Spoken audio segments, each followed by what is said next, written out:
Welcome to Man Does Tech, where I solve the problems you didn't even know you had. You begin by confirming your device and freeing space so extraction won't fail. Make sure at least 50 MB is available. Next, locate the ZIP, check downloads, your email attachment, or the Files app, because the right path speeds everything up.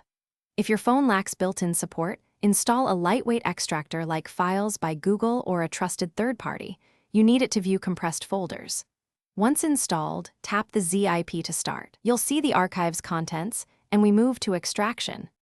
Once you can see the listing, tap individual files to preview common types, images, PDF, and text, so you avoid extracting everything unnecessarily.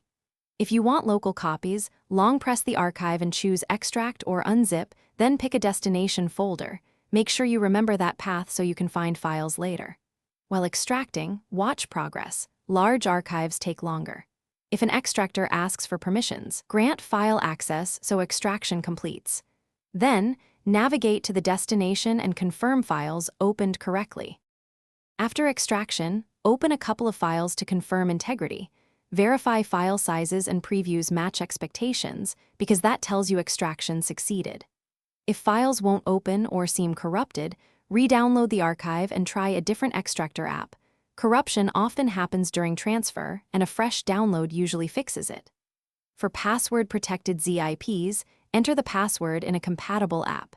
If you don't have it, request it from the sender. If permission errors appear, grant storage access and retry extraction. Thanks for watching. If you found this helpful, don't forget to like and subscribe.